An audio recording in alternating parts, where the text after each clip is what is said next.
Good morning, guys. It's Saturday, March 14th, 2020. So, I wasn't really going to do a video today, but there's been a lot of new things in the news that I've been reading. So I kind of just wanted to go on and go over some of that stuff so everybody's up to date as far as things that are going on. So, first off, I wanted to say thank you to all of the new subscribers that I got from Ed's channel. I appreciate you guys coming over here. Originally, just as kind of a background story, this was a prepping channel, but more so now it's kind of like things going on in rural communities, a little bit of prepping, which I don't do a whole lot of that other than gathering additional supplies and things like that and putting them in my pantry. It's not going to be a whole lot of that. It's going to be more so of keeping up with current events and things like that, things that are important, things that could affect us in our everyday lives, which all of us are kind of feeling that at this current moment with everything that's going on with the CV.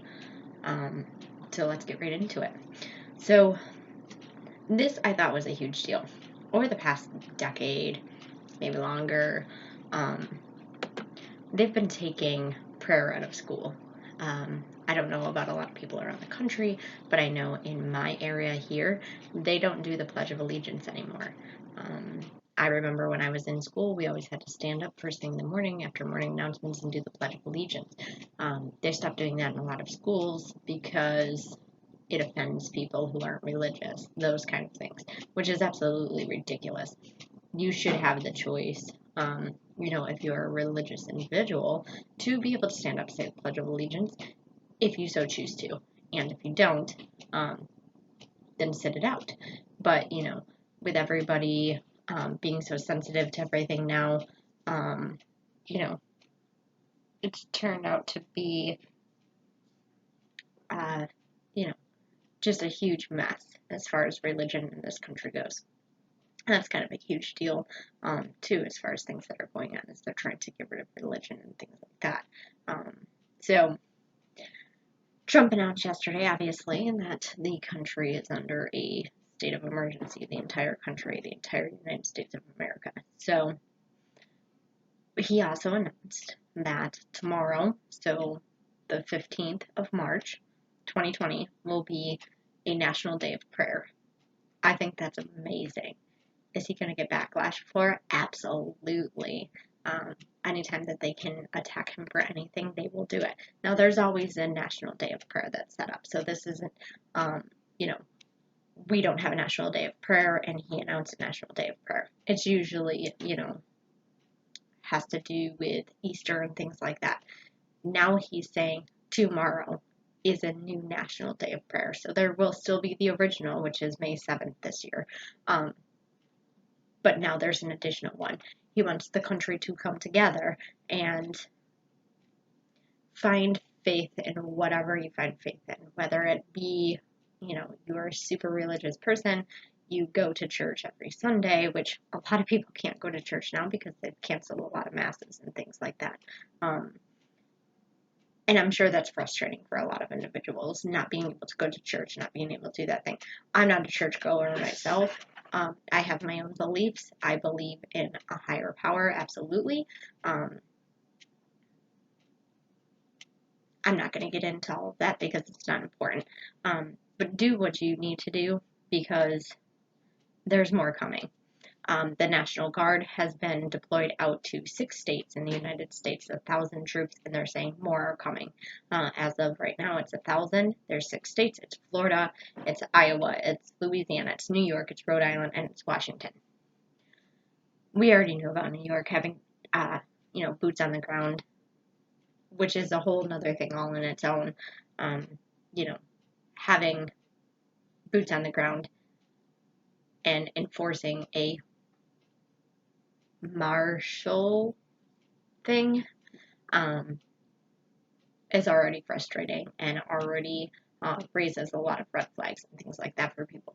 So that's already happening in New York, but now they're going to do more. Where I live here, there was just another confirmed case of this virus just the county above me. That makes me nervous. I don't travel to that county, but there's a lot of people in my county who travel to that county for work because there is a city there. There are a lot of jobs there. There is money there. You get paid more if you travel up there to do what you need to do. So, case in point, my fiance, he doesn't have a choice. He still has to go to work. Now, he works for Wegmans, but he doesn't work for a store. He works for the main Wegmans, where he bakes the things that get shipped out to the Wegmans stores. So if you're not, on the upper part of the East Coast, you probably have no idea what a Wegmans is. But it's a very large chain here, and they have started closing down the stores at midnight so that they can go in and clean and then opening back up in the morning. I don't know what good that's going to do, especially in the instance of, let's put this into perspective. You go to the grocery store on a normal day, let's say there's no mass crisis or anything like that going on. You go to the grocery store on a normal day and you pick a can of something up. You don't want it, you put it back on the shelf. Or you have it in your cart, you don't want it, you set it up by the register. The next person comes and does the same thing, and so on and so forth. Thousands of people shop every single day.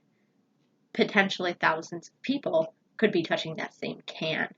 The likelihood of that, with there being so many of so many different things, maybe not that high, but just keep that in the back of your mind. When you go to the grocery store and you're picking up something and then you set it back down, if you're infected and you don't know it, the next person picks it up, sets it back down. This is how this is spreading. I'm not saying shut down the grocery stores. Clearly, that would be ridiculous. But these are things that we have to keep in mind. These are things that are going to change the way that this is continuing to spread. Right now in the United States, almost 5,000, well, not in the United States, but worldwide, almost 5,000 deaths. In the United States, it's climbed up over 1,600 cases. Right now, yesterday, before I did my live stream, New York had 421 cases. Now we're up well over to 500. So it's growing over 100, 150, soon we're going to see it growing by 200. They're saying thousands and thousands and thousands of New Yorkers are probably infected with this and have no idea. Because like I said last night, you could not have symptoms, you could have it, you could be spreading it because you're out doing your normal day-to-day things, and it's continuing to spread. So, are they going to start shutting borders down state by state? Probably. Are they going to start shutting down borders county to county? I don't know. I know the borders state by state is probably something that's going to be coming, so be prepared for that. If you live right on, a border of a state and you have to travel to the next state for work and whatnot, I know there's a lot of people that do that. That could have a huge impact on somebody's lives. So you may not have any cases around where you are, but where you work could be totally shut down. So he also announced, and this is amazing, student loan interest is waived for about 2.5 million students because of the college closures currently and things like that. So that's amazing. That's great. They got this bill passed, even though they had a lot of headbutting with Congress and things like that. They didn't want to pass the bill, but it was passed 363 to 40. We all know who those 40 people are. We can pretty much name them off one by one if anybody's paying any attention to anything that's going on with this being an election year and things like that. So New York has also just reported its first death from this virus. So more and more to come. Obviously, it was an elderly individual in New York City, but that's substantial, and that will be substantial as far as what New York is going to be doing about things. It has now spread to Puerto Rico. I'm checking the maps. I'm checking the maps all day long. They have tons of maps out there from different places that are updating things as the days progress, and every hour, things are changing on these maps. I found it weird. The only state that I'm not seeing have any cases is West Virginia. So let's keep an eye on that. There may be something to that. I'm gonna, you know, gather my own opinions on that and do a little bit of research and see what I can come up with for that. But, anybody has any information on why West Virginia would be the state that is not seeing things, definitely let me know, because it's a little strange, especially when they're surrounded by cases in every other state. As far as I know, the borders to West Virginia are not shut down. I haven't heard of any borders between states being shut as of yet, so I'm not sure why that is the case. Also, I did see something online that China knew about a case, and they may have found patient 0 in a totally different city than what they're saying. So it was like Wuhan or something like that in China is where they're saying it started. But now, according to this, this patient 0 wasn't even in Wuhan. So it's a little strange. There's so much stuff. You kind of just have to take it with a grain of salt and try to put the pieces together and make your own determinations as to what's really going on, what's really occurring, because we're not being told the truth. And no matter how much research that we do, there's a lot of speculation with everything.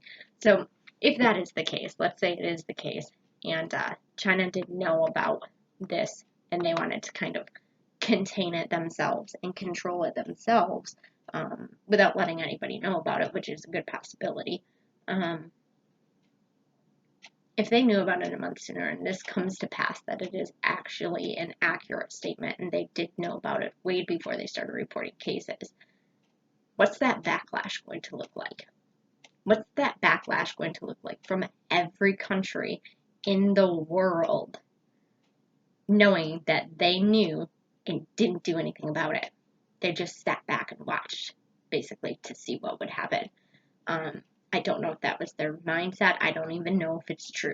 But keep that in the back of your mind as well. Because you're going to see when all of this is done, whenever that may be, and I have no idea when that will be, you're going to see a serious backlash from it, especially if the death toll continues to rise.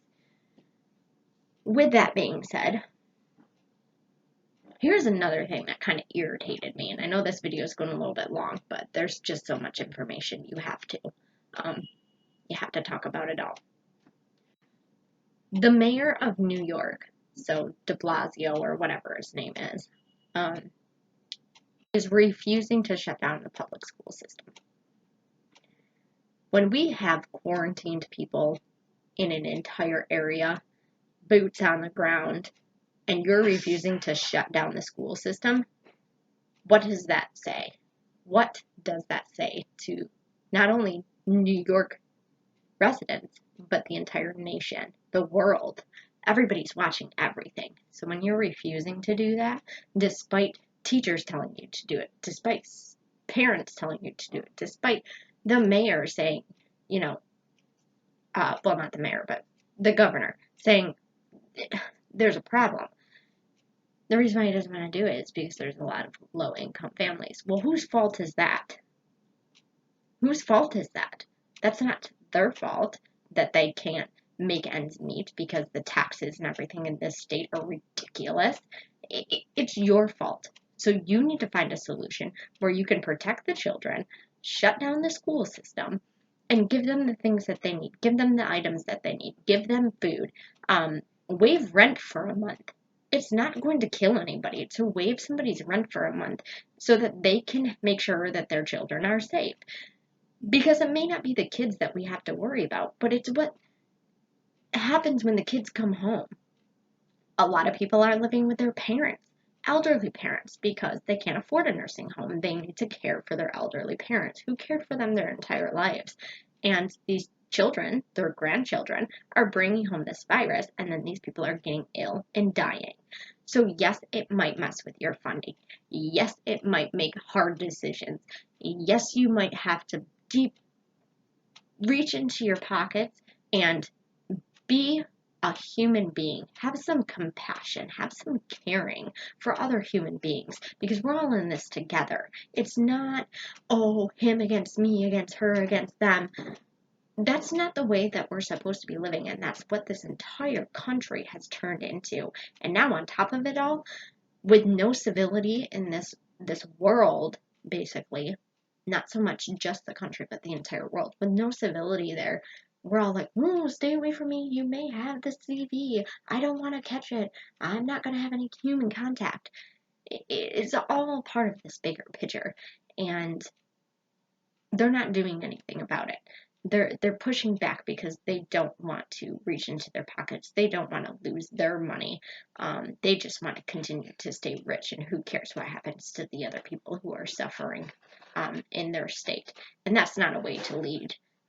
They shouldn't be in that position of power if they can't make those hard decisions that may, you know, reduce what they're able to have so that they can help other individuals. And that's all going to come back on them. And I really hope it does. That's just my opinion. That's how I feel. And I'm sure there's a lot of other people who feel the exact same way. Like I said last night, they have not closed schools here yet. Monday's going to be coming up. Am I going to let my kids go to school? There's no confirmed cases in this county, but that doesn't mean anything. So I have to make that decision. And we'll see what happens, I guess. I'm still thinking about it, so we'll see. Anyway, that's all I wanted to say. Let me know what's going on in your area if you guys have any new information. I'm keeping track of all of this. And just like everybody else out there, we're all just trying to figure this out. So I hope everybody has a good day. I hope everybody stays safe. I hope everybody gets prepped, even if it's just a little bit, just some extra food, water, things like that. We don't know what's coming. And if they're going to continue to put boots on the ground, it could get pretty bad quickly. So just make sure that you're prepared. Check on your elderly, check on your loved ones, make sure they have the things that they need, and please stop stockpiling things so that other people are able to receive and get the things that they need so that they can survive as well. We need to be thinking about humanity as a whole, not as selfish individuals. So that's what I want everybody to take away from everything all the time is, yes, care about your family, but care about everybody else as well. Because again, we're all in this together.